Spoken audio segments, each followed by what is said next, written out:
Welcome to the second season of Murder in 20 podcast, where I, Bobby Stevens, am your host with a new episode every Wednesday. If you're a serious fan of true crime and love listening to podcasts, but don't want all that small talk, you've come to the right place. We get right to the facts. Murder in 20 episodes are concise and complete in 20 minutes. Less talk and more true crime. Be sure to like, share, and follow to learn about upcoming episodes. Thanks for tuning in. Now let's get to this week's episode.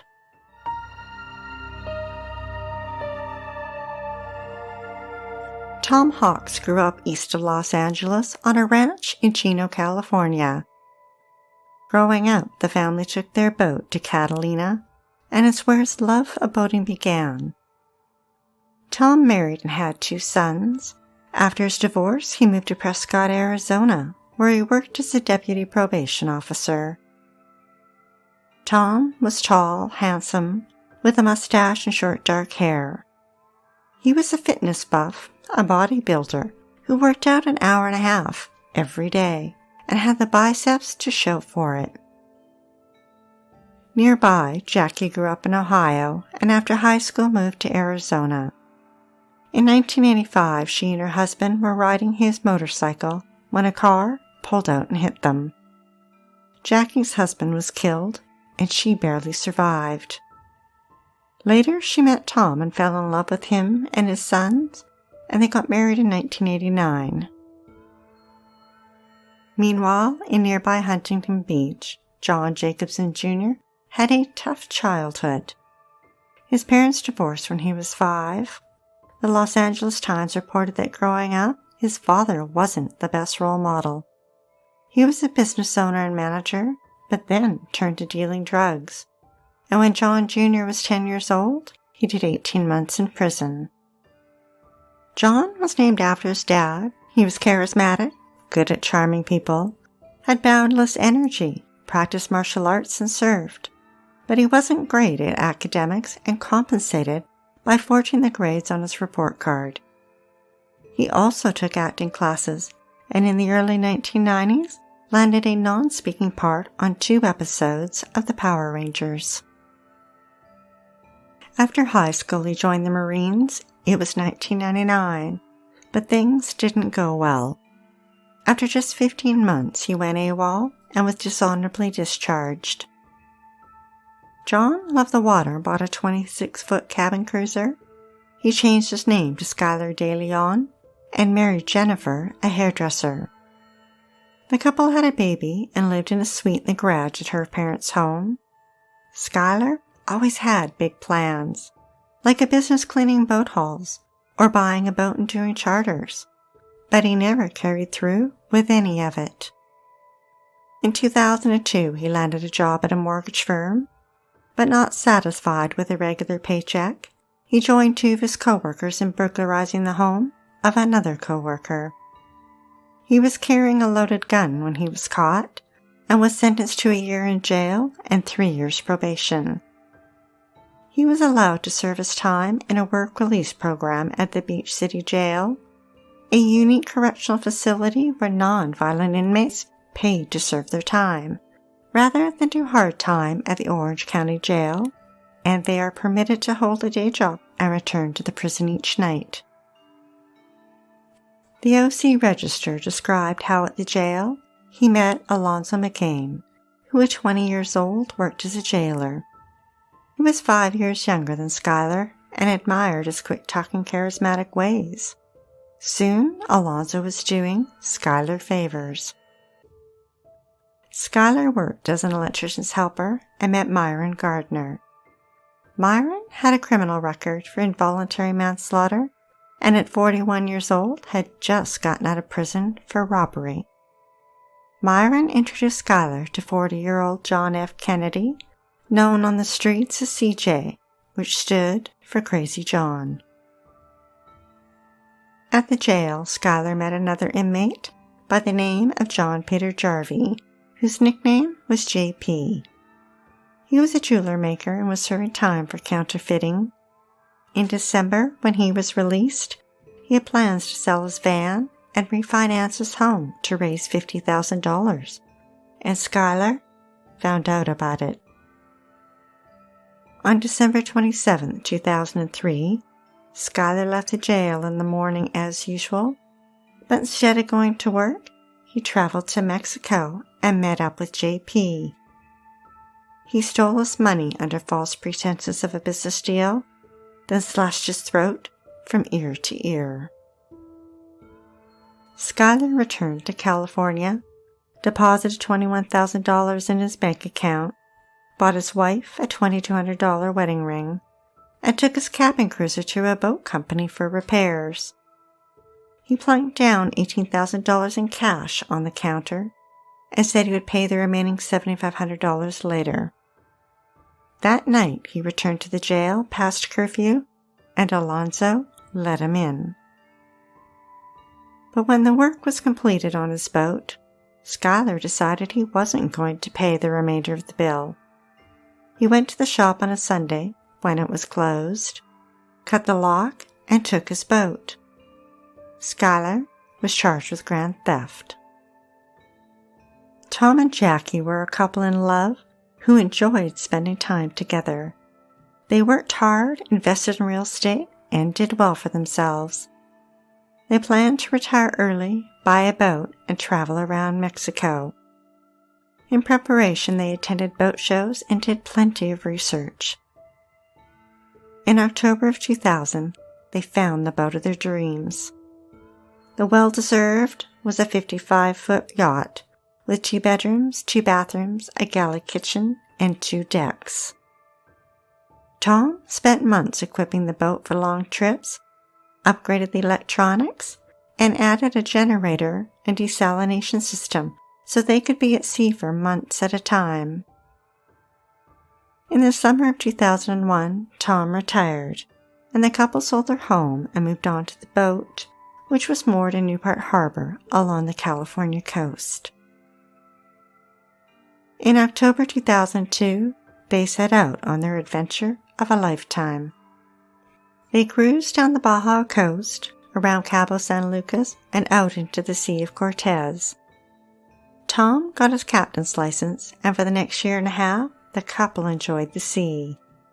Their hair turned gray, their skin tanned, and their smiles were broad.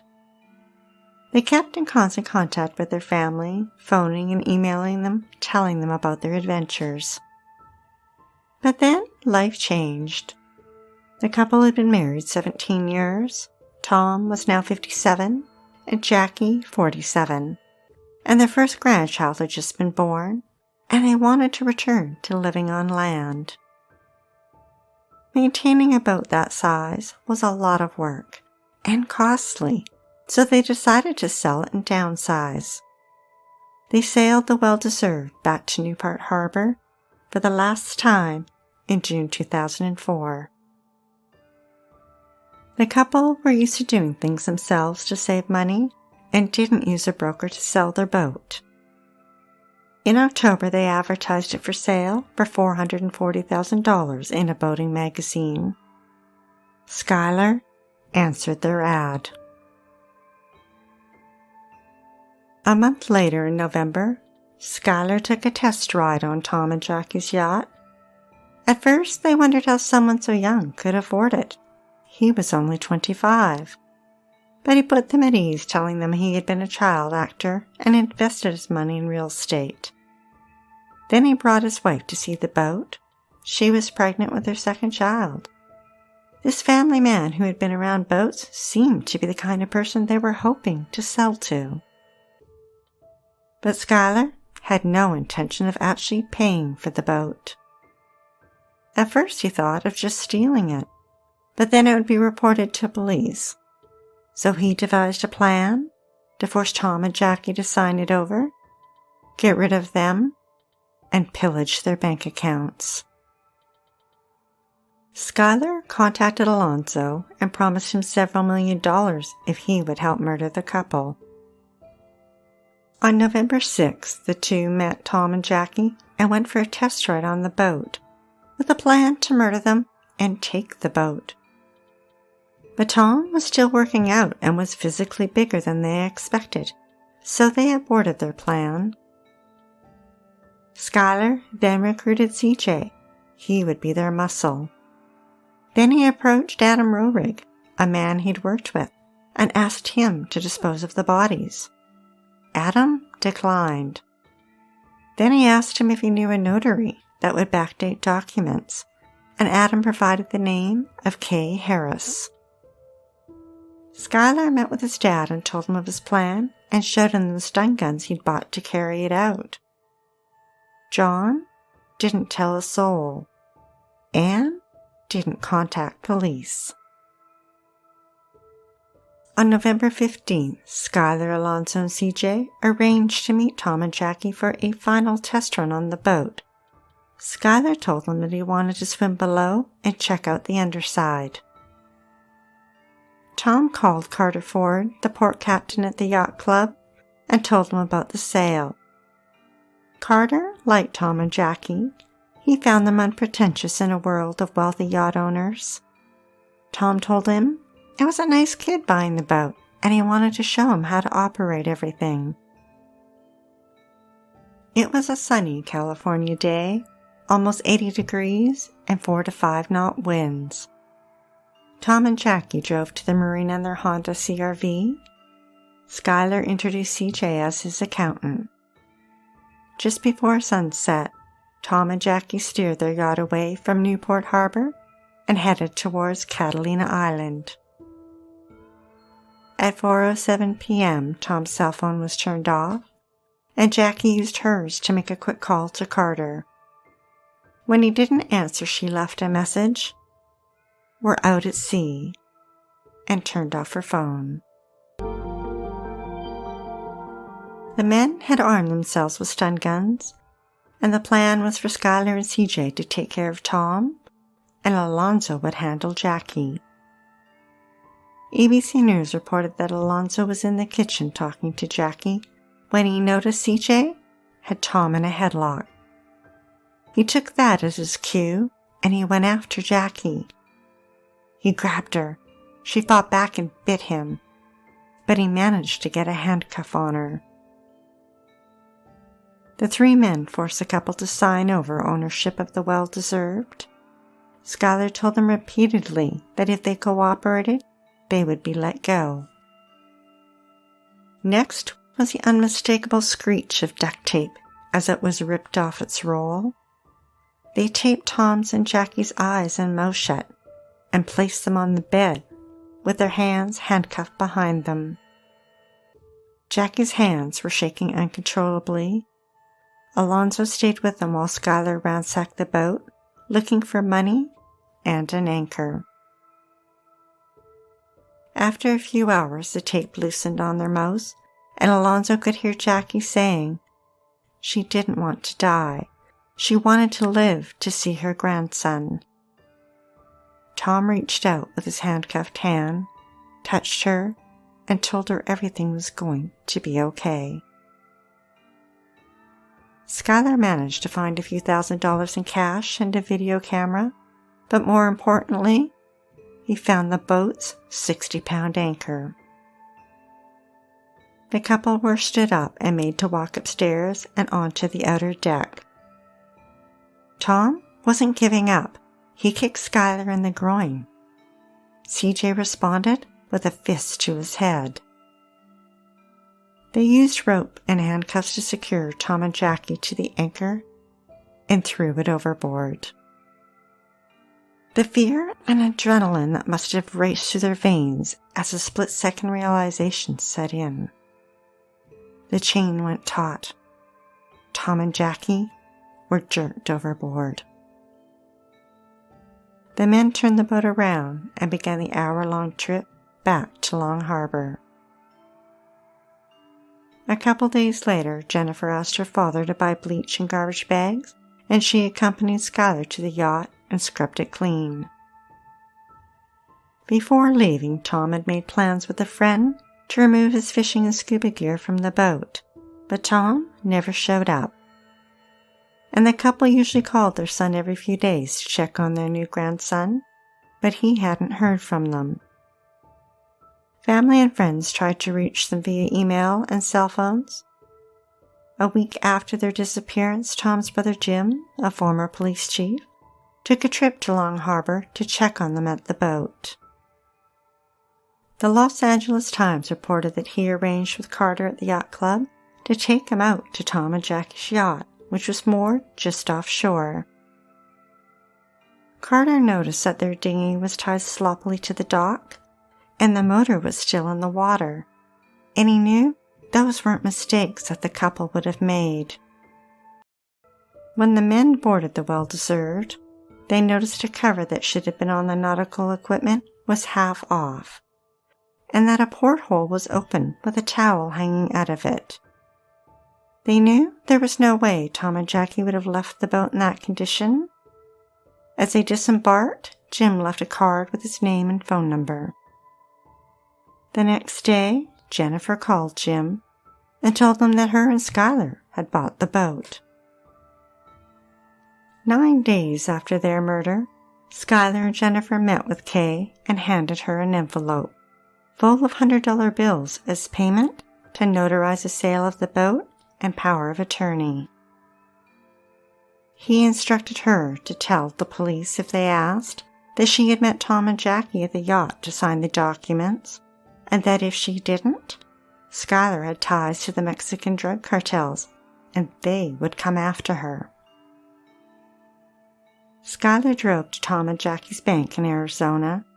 He presented the forged power of attorney and tried to access their bank account, but the bank denied him. 2 days later, Skylar drove Tom and Jackie's car 70 miles south to Ensenada, Mexico, and dropped it off. Then he tried to access their bank account in Mexico. The bank notified Tom and Jackie's family, who then filed a missing persons report. The next day, police visited Tom and Jackie's yacht and discovered a receipt for bleach and garbage bags. Police learned of the yacht sale on Skylar and interviewed him on November 29th. He told them he bought the boat for $400,000 and provided signed documents that Alonso had witnessed, and he told police that he bought the boat to launder money. I guess in his mind, he thought that was better than admitting to murder. He went on to say that after he paid Tom and Jackie, they left in their car with the money. Police asked if he'd been in their car, and he said he hadn't. 2 days later, police interviewed Alonso, and he backed up Skylar's story. Then he fled to Mexico. A week later, police discovered Tom and Jackie's car in Mexico, and that Skylar had driven it there. Authorities now thought that Tom and Jackie had met foul play, and that Skylar was responsible. But they needed evidence. To get him in custody, they charged him with money laundering. Mexican authorities threatened to arrest Alonso, which prompted him to return to the U.S. and turn himself in. He had been promised millions by Skylar, but had only received a few $1,000s. On January 6, 2005, police re-interviewed Alonso. This time, he retracted his story, and authorities discovered that the purchase documents were fake. Police interviewed Kay. Initially, she backed up Skylar's story, but under repeated questioning, she cracked and admitted that she'd been paid to notarize the documents without ever meeting Tom and Jackie, and that her life had been threatened if she didn't lie to police. Prosecutors dropped the charges against Skylar for money laundering and filed new charges for grand theft relating to the unpaid boat repairs. It was March 4th, 3.5 months since their murders, and the arrests began. First was Skylar, Alonso, and Myron, all charged with 2 counts of murder. 5 days later, CJ was charged with double murder. A month later, Jennifer was charged with suspicion of conspiracy to commit murder. Skylar was also charged with the 2003 murder of JP. While waiting trial, he tried to arrange for 2 witnesses to be murdered, his father, and his cousin. But the inmate he hired turned state's evidence. Kay and Adam cooperated with authorities and were not charged. Throughout their trials, the defense attorneys tried to shake Alonzo's testimony, but he didn't budge. He remained strong and credible on the witness stand. In 2006, Jennifer was found guilty of 2 counts of first-degree murder and sentenced to 2 life terms. 2 years later, in the fall of 2008, Skylar's trial began. He was tried for all 3 murders at the same time. His defense attorney took a unique approach. He didn't argue about his guilt. The Sacramento Bee reported that instead, in his opening argument, he stated that his client was guilty of those 2 murders and a 3rd, but shouldn't be put to death. My goal is simply to save Skylar's life. Kay and Alonzo all testified against Skylar. The prosecution presented a home movie from the video camera Skylar had stolen. The jury watched Tom and Jackie celebrating with friends and family on their last trip on their beloved boat. Then the video abruptly changed to images of Skylar enjoying Thanksgiving with his family. The jury deliberated for only 2 hours before finding him guilty. Skylar was sentenced to death. CJ was found guilty of murder and also sentenced to death. Myron spent 4 years in prison waiting for his trial, and in the end pled guilty to being an accessory after the fact, and was sentenced to 1 year in jail and given credit for time served. After Alonzo testified at his co-conspirators' trials, it was his turn. In June 2009, he pled guilty to kidnapping, robbery, and manslaughter. For his cooperation and testimony, he was spared the death penalty and was sentenced to 20 years and 4 months. He will be eligible for parole in 2023. Skylar now identifies as a woman and sits on death row at San Quentin Prison in California, and one day will die by lethal injection.